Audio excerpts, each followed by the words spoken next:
Minister of Finance, on the application and extension of tax holiday, UPP, NA. Now, requests, written update from Prime Minister, ahead of parliamentary continuation, following Union's 48-hour, former prison head, arrested by national detectives, 30-year anniversary, Dutch Caribbean Coast Guard.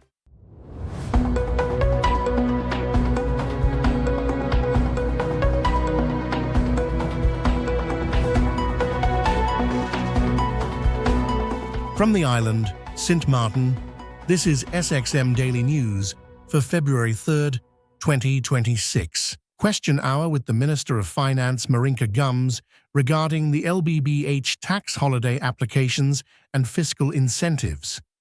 The House of Parliament will sit in a public meeting on February 2nd, 2026 at the Legislative Hall. The Minister of Finance will be in attendance. The agenda point is Question Hour from MP Francisco Lacroix, directed to the Minister of Finance on the application and extension of tax holiday legislation under the LBBH and broader. Question 1. What are the specific criteria established by law or policy for a company or individual to qualify for a tax break? Through you, Madam Chair. The tax holiday legislation consists of several national ordinances. To qualify, a company must meet specific legal requirements under existing national ordinances. In all cases, there must be a registered business in St. Maarten that contributes to the economy. Under the law, this includes meeting minimum investment amounts, creating jobs, and operating within defined sectors such as business development, tourism, or land development. Given the time limitations of 1 minute to answer each question, I would not be able to give a complete breakdown of the criteria as established by the various laws. However, as an example, business must invest a minimum amount, employ local workers, and complete their investments within set timeframes. Larger projects such as hotels or land development are subject to even higher investment thresholds. Only companies that meet these legal conditions can qualify. Question 2. Are locally owned companies eligible to receive tax breaks? And if so, under what conditions? Through you, Madam Chair. As referred to in the annex, yes, only an enterprise belonging to a public limited liability company or private limited liability company incorporated in St. Maarten shall be considered an enterprise eligible if the requirements as stipulated in the national ordinance and as summarized previously are met. Question 3, when and where can local businesses and citizens access official information regarding the availability and application process for tax breaks? Through you, Madam Chair. Under normal circumstances, tax holiday requests are generally submitted through tax advisors who are already familiar with the relevant application forms. If this is not the case, applicants typically submit a request to the Minister of Finance to obtain the appropriate tax holiday application form. The Cabinet then requests the form from the Department of Fiscal Affairs. Once received, the Cabinet forwards the application form to the applicant. Tax holiday requests are formally submitted on behalf of the Minister of Finance to the Department of Information Management, DIV. Subsequently, forwards these requests to the Department of Fiscal Affairs for review and processing. The intention is in adjusting the process to update this process and improve transparency by having these forms also publicized. Next question. What is the government's current position on the continued existence or abolition of the tax holiday legislation under the LBBH? Madam Chair, through you, rather than abolishing the existing tax holiday legislation, it is my intention as Minister of Finance to optimize and modernize the current legal framework. This will be done by introducing a policy that enables a more efficient, transparent, and contemporary application of the existing, yet outdated tax holiday legislation. One of the concepts to be further researched is requiring recipients of tax holidays to make a measurable contribution back to society, ensuring that these incentives deliver broader economic and social value. In addition, consideration is being given to the introduction of differentiated tax tariff structures based on clear and objective guidelines. For example, instead of applying a uniform profit tax rate of 2% across the board, different profit tax rates could be applied depending on the nature, scale, and impact of the investment. Next question. How many tax holidays have been granted or extended since 2018, and what is the total estimated fiscal impact of these concessions? Through you, Madam Chair, currently 10 tax holidays have been granted since 2018. The question concerning the total estimation or estimated fiscal impact of these concessions has been submitted to the tax administration, and I am currently awaiting their input. However, due to limitations within the current tax system, this information is not readily available nor easily compiled. If and once the information can be retrieved and received, it will be shared with Parliament accordingly. Next question. What economic impact assessment was conducted before granting the original 2018 tax holiday for the Great Bay project and before its extension in 2020?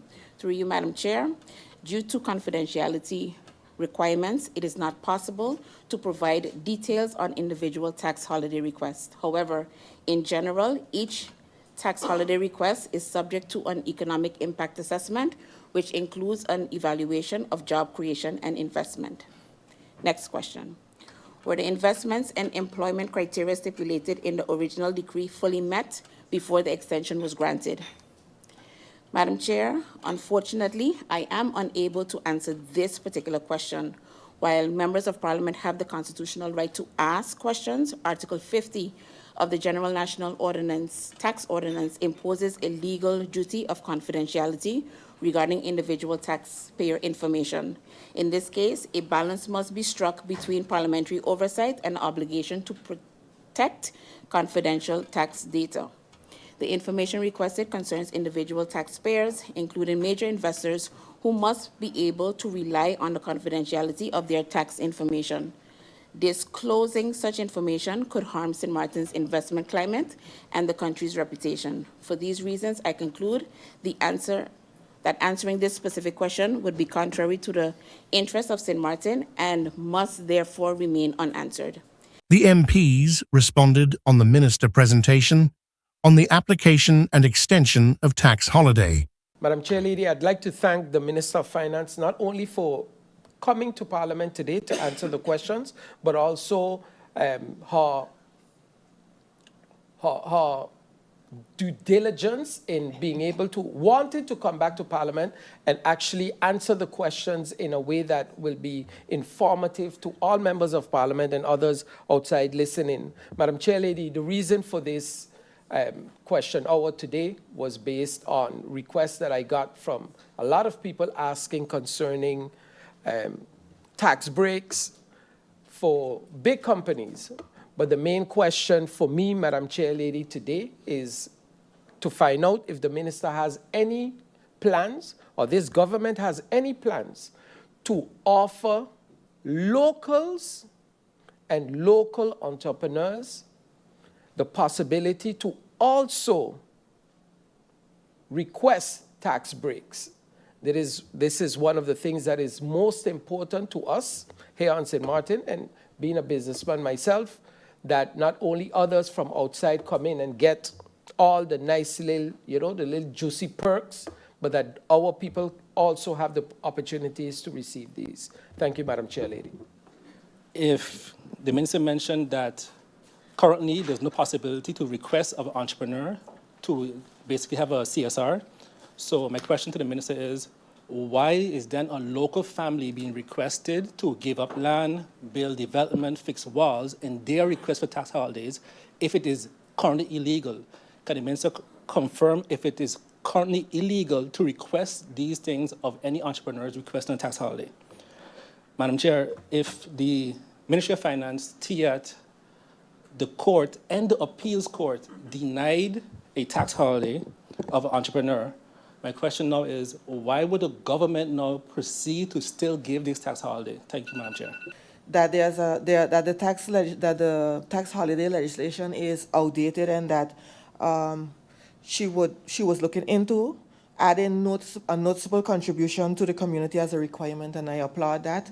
I think that in other countries, you see where big investors that come into a country, they would build a school, a community center, even a basketball court or sports, or contribute some other way to the community directly, and I think that that was missing now.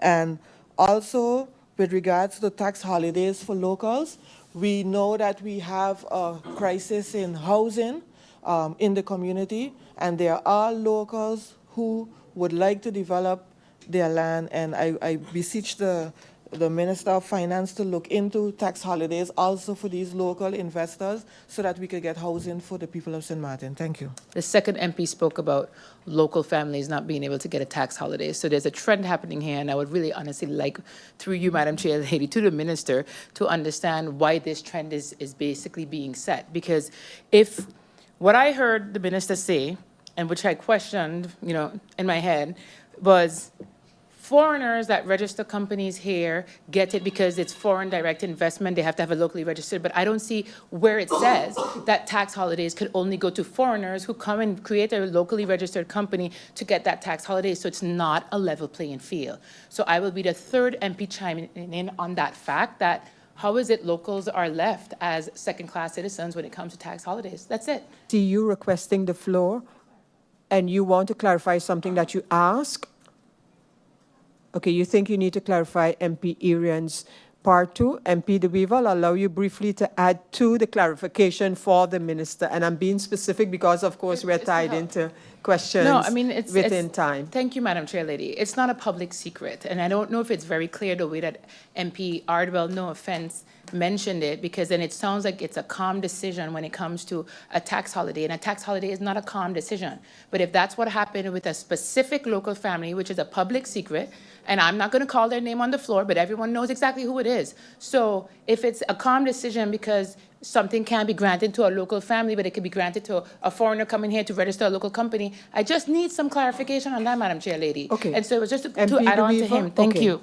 Members of Parliament from the UPP, NA and NOW have formally requested that the Prime Minister provide a written update to Parliament in response to the recent correspondence received from Wicks UPSU concerning the ongoing labour dispute within the fire department. In the correspondence from the unions, a 48-hour deadline has been issued to the Prime Minister in light of the serious concerns about the absence of decisive action after months of mediation. The failure to acknowledge the agreement letter submitted on January 23, 2026, the prolonged operational strain caused by nearly 10 months of go-slow actions, and the demand for the signing of the agreement letter together with a result-oriented meeting involving the Council of Ministers and Parliament within the stated time frame.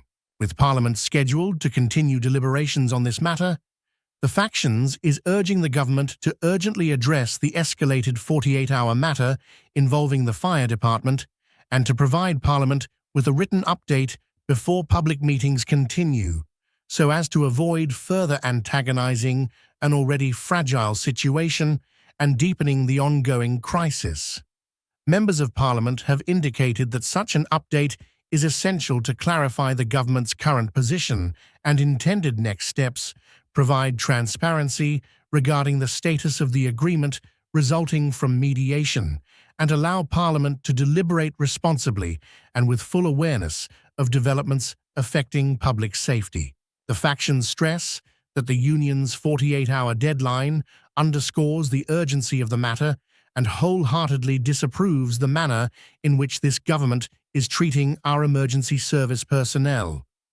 All hands must be on deck to ensure our firefighters remain motivated to serve and are able to see a tangible end result.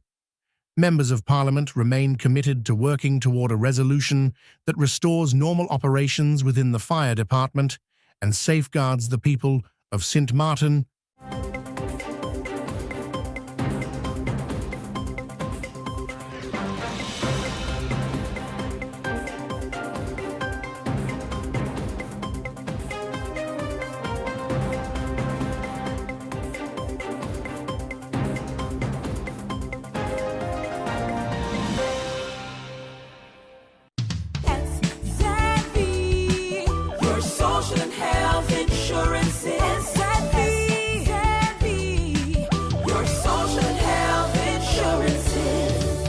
Asset V insured?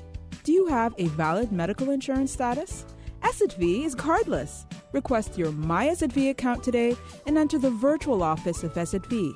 Go to assetv.sx and sign up now. Asset V, yeah. Your social health insurances.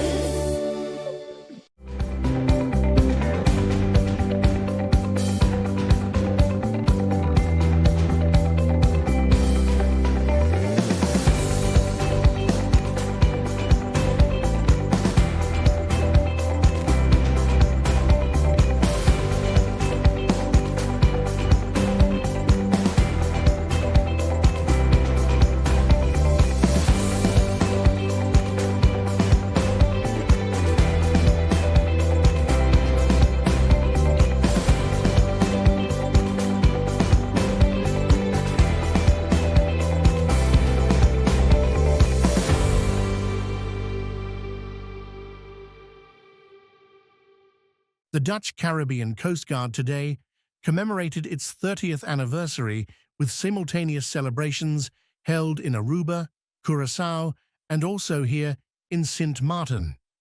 Each location marked the occasion with an official opening ceremony.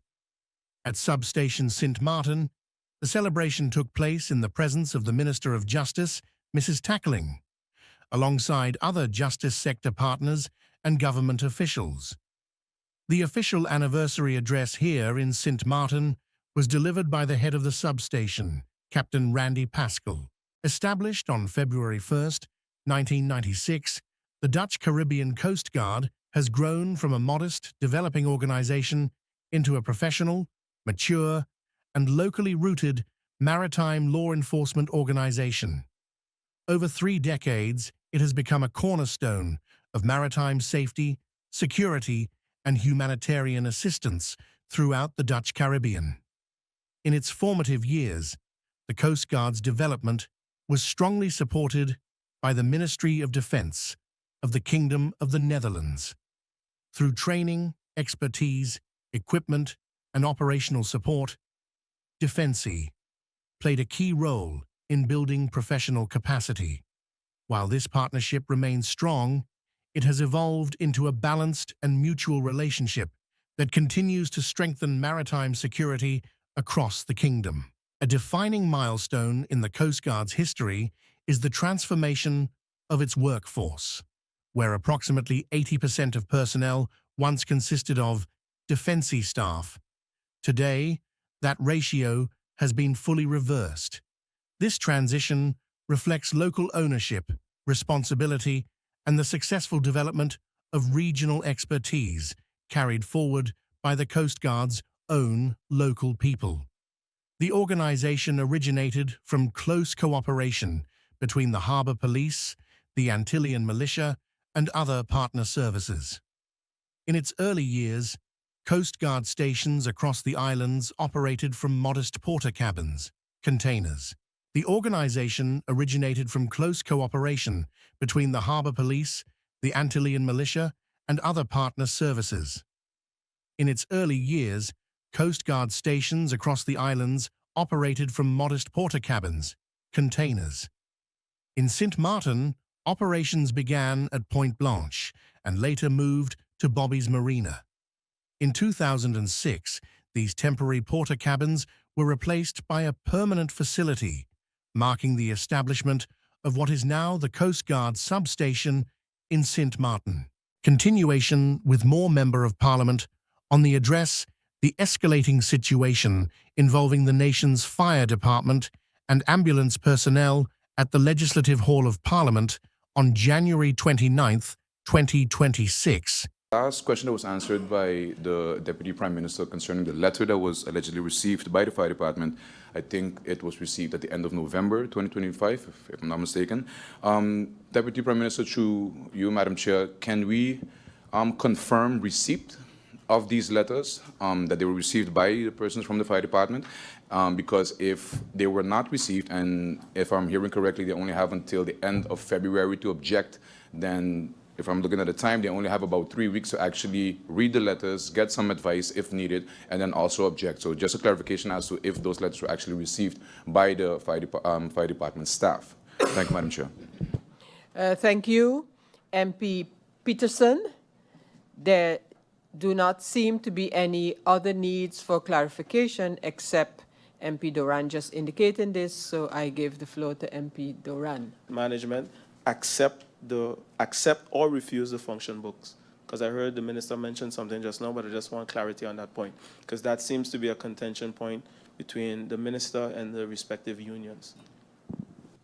Thank you, Chair Lady. Just to add to what the first speaker mentioned in regards to receiving set letters, if that wasn't the case as yet, it often is also like that the time frame starts to count once you receive it. So if that hasn't been the case as yet, I do believe that the time frame can start counting, seeing that you have your objection period in that sense. So just for that to be clarified, if it wasn't received as yet, there shouldn't be any fear, I believe, because you can give a time frame if you didn't receive it as yet. So, yeah, that's just what I would like to add. Thank you, MP Roseberg. The next MP for clarifications is MP York. MP York, you have the floor. Thank you, Madam Chair. Madam Chair, to be brief, just have one question for clarification. Can the Deputy Prime Minister explain, clarify, because in the explanation of the answers, the Deputy Prime Minister made mention of the placement process already being in process right now. Can the Deputy Prime Minister, through you, Madam Chair, explain or clarify to the Parliament the difference between the placement process and a ranking system? Yes, so difference between a placement process, which is now ongoing, and the ranking system. Thank you, Madam Chair. A former head of the Point Blanche prison, initials AB, was arrested on Monday, February 2, 2026, in connection with an ongoing investigation into an offence involving a minor. The arrest was carried out by the National Detectives under the guidance of the Prosecutor's Office, St. Martin. The suspect is currently in custody and is being former Member of Parliament FR, who is currently serving a 20-month prison sentence for bribery and abuse of office in the Emerald case, will remain in detention to also serve an additional sentence following a recent judgment of the Supreme Court. Hogarad. The new verdict relates to the separate criminal investigation known as Aquamarine, in which FR was convicted for accepting bribes and abusing his position as a Member of Parliament.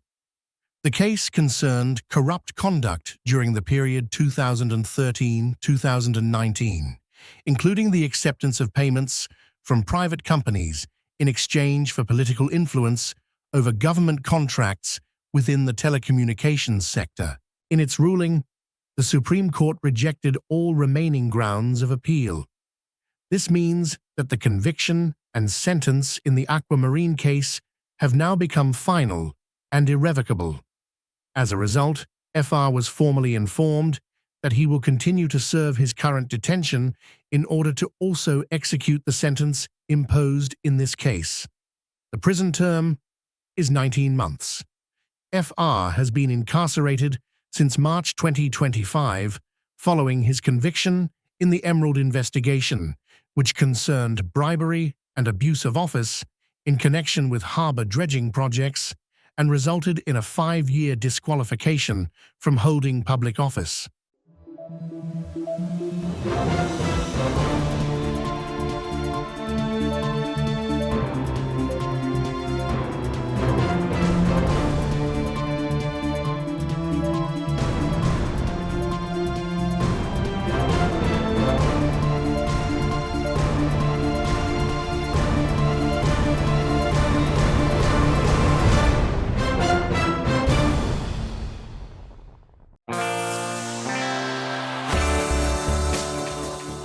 Now for the weather forecast, tonight through Wednesday evening.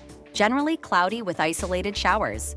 Surface winds, tonight through Wednesday evening. North-northeasterly to easterly with a light to gentle breeze at 5 to 10.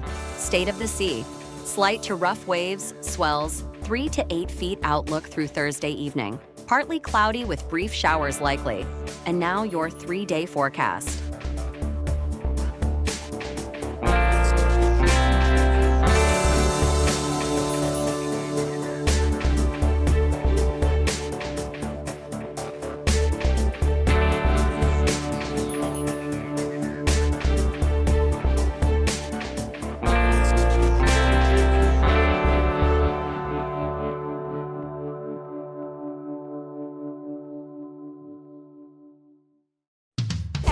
Savvy, your social and health insurance is Savvy. Your social and health insurance is. Are you SXV insured? Do you have a valid medical insurance status? SXV is cardless. Request your My SXV account today and enter the virtual office of SXV. Go to sxv.sx and sign up now. Savvy, yeah, your social and health insurance is.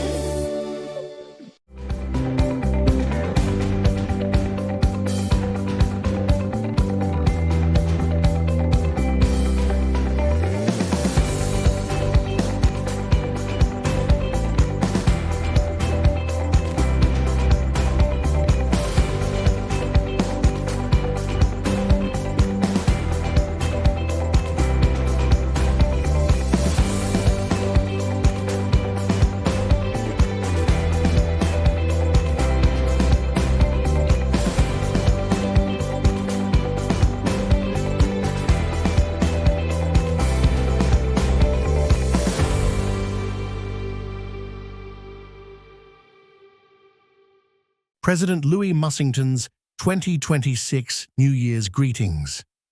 Only the spoken word is authentic. My dear fellow citizens, at the dawn of this new year, I would like to express to each and every one of you, people of Saint-Martin, of all ages and backgrounds, to those living here, as well as to those who live and follow us from abroad, my profound gratitude for the honor and trust you have placed in me by entrusting me with the leadership and destiny of our overseas collectivity. I want you to know that I continue to take and maintain awareness of your expectations, that I am giving my very best with good faith and selflessness to live up to your trust. I wish you all that 2026 will bring great ambitions, sound decisions, and lasting successes. I hope that together we will continue to find in every challenge an opportunity to progress and flourish. 2025 was a difficult year for our country. The world is changing, and power dynamics are shifting between major powers. In this tense context, Saint-Martin must continue its progress and economic development in a constructive and collaborative spirit. In 2025, the collectivity completed more than 30 public procurement projects across all sectors. Regarding major projects, we have launched several initiatives. The complete restructuring of the abattoir, slaughterhouse, for $1.7 million, funded by Europe and the collectivity. The rehabilitation of local sports facilities, sports fields, the Marigot Street workout area, studies for the design of the Jean-Louis Vanterpool Stadium, the construction of the Cultural Promotion Center in Marigot, Phase 1 of the renovation of the fire station, and design studies for Phases 2 and 3. Design studies for the future La Savane parking lot near the sports field. Design studies for the new Hope Estate and Marigot Vian Rose roundabouts. The assessment and planning of the future Friars Bay Road. The programming for the Orléans Neighborhood Heritage School. The 2 family parks in Galibay and Front-de-Mer will be completed in 2026. The Grand Case Community Center will be completed in 2027. Landscaping projects are also planned for 2026 in Concordia, Agremont, Marigot, Friars Bay, and Grand Case, planting of trees and vegetation. In 2025, the collectivity has opted for a strong and targeted investment in local sports in order to provide residents, and especially young people, with modernized, accessible, and safe facilities. Several sports fields have already been completed or upgraded. Others are under construction, and a program of progressive renovation of school and neighborhood facilities is underway throughout the territory. Faced with urgent workspace needs, the local authority acted pragmatically and responsively by deploying 15 modular solutions in schools, offices, changing rooms, restrooms, and technical facilities. These installations ensured the continuity of public service, improved working conditions for staff, and supported the development of sports and educational activities, all while providing rapid and cost-effective solutions. The two secondary schools, one for 600 students in the Orléans district and the other for 900 students in La Savane, will be completed in 2026. The local library is currently undergoing renovation at a cost of $12 million funded by the French government, the European Union, and the local authority. Completion is scheduled for the end of 2026. The Cul-de-Sac Cemetery expansion project has also been scheduled. Regarding the environment, we have planned the construction of a new waste collection center and a reuse center in 2026, as well as roadworks on the stormwater drainage network, among other things. As for waste management, the local authority allocates nearly $10 million annually for waste collection, management, and optimization, not to mention street cleaning and urban hygiene. Also concerning roads, the public lighting system has undergone a complete renovation with 2,700 light points distributed throughout the territory, $10 million committed since 2023 for 35 kilometers of renewed network. In 2025, we carried out $4.5 million worth of resurfacing work for road renovations. Looking ahead, what matters most is to bring people together, to act with kindness and respect for everyone, bringing people together and thereby strengthening our territorial unity. The overseas collectivity can only flourish through territorial equity, dialogue, and unity. This is our SXM Daily Newscast. Thank you for joining us.